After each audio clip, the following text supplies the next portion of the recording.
Le bruit de ses talons résonne dans les couloirs de l'université encore vide.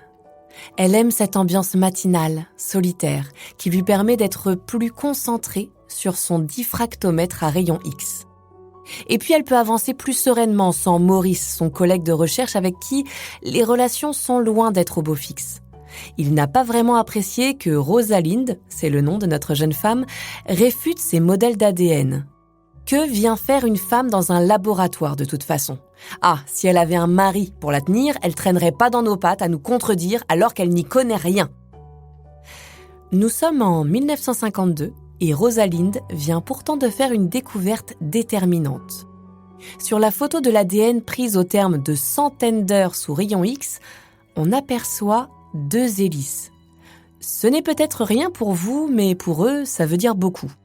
En réalité, c'est une révolution. Une révolution que Rosalind veut garder silencieuse pour le moment. Il faut garder la tête froide et être sûr de ce qu'on voit sur cette image. Continuer les travaux avant de publier et qui sait, plus tard, gagner un prix Nobel ? Mais Maurice, son vilain collègue, sous cap, dévoile le cliché à James Dewey Watson, qui travaille également sur la structure de l'ADN à l'université de Cambridge. Quelques mois plus tard, Rosalind Franklin est remerciée, mais ses travaux sur l'ADN doivent cependant rester sur place. Le cliché 51, pris par Rosalind Franklin, va devenir primordial pour les recherches sur la structure ADN. Et c'est pourtant James Watson, Francis Crick et Maurice Wilkins qui obtiendront le prix Nobel de médecine en 1962. Rosalind Franklin est morte 4 ans plus tôt des suites d'un cancer probablement dû à sa surexposition aux radiations. Elle a été en grande partie évincée de sa découverte.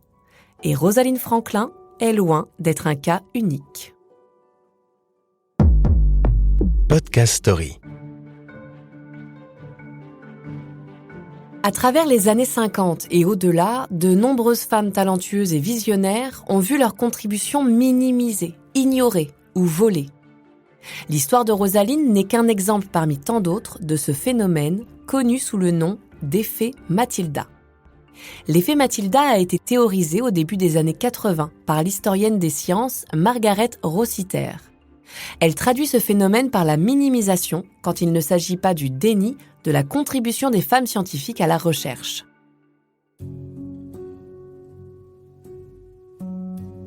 Lise Meitner grandit en Autriche, à une époque où les rêves des femmes sont très limités. Mais Lise a soif de connaissances et une curiosité qui la brûle. Nous sommes en 1901 et elle rêve d'explorer le monde atomique. Coup du destin, l'université de Vienne vient juste d'ouvrir ses portes aux femmes. Banco! Contrairement à moi, elle brille tout au long de ses études de physique. Plus tard, elle rencontre Otto Hahn à Berlin, un chimiste talentueux avec lequel elle devient amie. Pendant de nombreuses années, Lise Meitner travaille sans même être payée. Elle a déjà de la chance d'être acceptée au sein de l'université. La collaboration entre Lise et Otto est digne d'un ballet scientifique, où chaque idée lancée crée une nouvelle étincelle de génie. Enfin, je crois, parce que moi, la fission nucléaire, j'y comprends pas grand-chose. Mais le destin de Lise s'assombrit en 1938. De confession juive, elle doit fuir l'Allemagne et se réfugie en Suède où elle continuera à correspondre avec Otto Hahn. Et oh, surprise, en 1944, le prix Nobel de chimie est attribué à Otto Hahn pour des travaux auxquels Lise Meitner a largement contribué. À la fin de sa vie, elle aura été nommée 49 fois pour le prix Nobel, mais ne l'aura jamais décroché. 20 ans plus tard, c'est toujours la même histoire. En 1967, Jocelyn Bell est une étudiante en thèse sous la direction d'Anthony Hewish à l'université de Cambridge. La jeune fille est chargée de surveiller un radiotélescope géant. Pendant des heures, elle scrute les données brutes. Ça paraît pas folichon, mais en réalité, elle scrute l'espace profond. Jocelyn est déterminée à percer les secrets de l'univers. Un jour, elle repère quelque chose d'étrange, quelque chose qui pulse régulièrement. Malgré le désintérêt de son directeur de thèse, elle passe des nuits à étudier ces pulsations astronomiques. Elle finit par émettre l'hypothèse qu'il s'agit d'une étoile qui pulse. Elle découvre le pulsar, l'un des maillons essentiels pour comprendre l'évolution d'une étoile. En gros, parce que ça, c'est comme la fission nucléaire, je sens que je vous perds là. Par contre, ce qui est facile à comprendre, c'est qu'étonnamment, en 1974, c'est Anthony Hewish, son directeur de thèse, et son collègue Martin Ryle, qui obtiennent le prix Nobel de physique pour leur travail pionnier en radioastronomie. Agaçant, vous dites ? Oui. Jocelyn Bell recevra finalement un prix récompensant ses travaux en 2018, soit presque 50 ans plus tard. Après les étoiles de l'univers, nous voici à présent proches d'une étoile d'Hollywood. Eddie Lamar, icône glamour des années 30, laisse son esprit divaguer entre deux prises. Fascinée par les enjeux de la Seconde Guerre mondiale, elle passe des heures à étudier les technologies militaires, en particulier les systèmes de communication. La tête aussi bien faite que son minois, Eddie conçoit un système de communication secret appelé fréquence de saut. En gros, son invention permet d'envoyer des messages radio impossibles à intercepter par l'ennemi. Pas mal en temps de guerre. Déterminée à offrir son invention aux Alliés, elle développe un prototype de son système. Malheureusement, les autorités militaires restent sceptiques quant à la contribution d'une actrice glamour à un domaine aussi sérieux. Son idée n'est pas adoptée. Ce n'est que des années plus tard, dans les années 60, que la véritable valeur de son invention sera reconnue. Les principes de sa fréquence de saut vont être le commencement des technologies sans fil modernes, comme le Wi-Fi, le GPS et le Bluetooth. Eddie a bel et bien créé une étoile qui continue à briller bien au-delà des écrans de cinéma.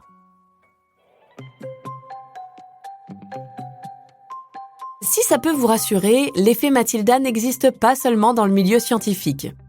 Ah, ça vous rassure pas ? Bon. Et si on se faisait une petite partie de Monopoly alors ? Enfin plutôt de Landlord's Game, un jeu de plateau inventé par une femme, Elizabeth Maggie, sur les biens immobiliers et l'impôt, où le bonheur des propriétaires fait le malheur des locataires. Elle souhaite utiliser le jeu pour permettre au commun des mortels de prendre conscience des inégalités. En 1935, Charles Darrow, un ingénieur au chômage, s'inspire de son concept qu'il nomme le Monopoly. Il vend le jeu à la société Parker Brothers, se gardant bien de mentionner qu'il s'est inspiré du jeu d'Elizabeth Maggie. Bingo! Il le fait et il devient millionnaire. Et pas Elizabeth. Ce n'est qu'en 2015 qu'elle sera enfin reconnue comme l'inventrice du jeu. Dans le domaine artistique aussi, les femmes ont dû faire face à des défis persistants. De nos jours encore, les artistes femmes luttent toujours pour être exposées dans les galeries et les musées à la même fréquence que leurs homologues masculins. Le marché de l'art continue de sous-estimer la valeur de leurs œuvres, qui se vendent donc moins cher. La littérature n'est pas non plus épargnée. Des autrices talentueuses comme Jane Austen, les sœurs Brontë, Virginia Woolf ou encore George Sand ont dû utiliser des pseudonymes masculins pour être publiés et lus sérieusement. Alors est-ce vraiment la solution ? Non. Il est essentiel de briser ce cercle vicieux de l'effet Mathilda en célébrant les contributions des femmes dans tous les domaines. Alors bien sûr, les temps changent et la société évolue, mais il faut encore du temps pour que la parité soit effective. En ce qui concerne les prix Nobel, 57 femmes ont reçu cette distinction depuis sa création en 1901. La plupart, sans surprise, dans les catégories de la littérature et de la paix, contre près de 900 prix pour les hommes, toutes catégories confondues. Voilà encore de quoi faire croire que seuls les hommes ont un esprit scientifique. Et ça, c'est couper l'herbe sous le pied à toutes les jeunes filles qui souhaiteraient étudier la chimie, les mathématiques ou l'astrophysique. La perception selon laquelle seuls les hommes ont un esprit scientifique est non seulement injuste, mais elle limite également le potentiel et les opportunités des femmes. Elle décourage les jeunes filles dès le départ, les empêchant de développer leurs compétences dans ces domaines. Un cercle vicieux. Aujourd'hui encore, les universités de sciences sont à 70% peuplées d'hommes. Les femmes, elles, choisissent en majorité les langues, les lettres et le paramédical. Imaginez un instant si Albert Einstein avait été une femme. L'histoire aurait été radicalement différente. Alors maintenant, c'est à nous de changer l'histoire.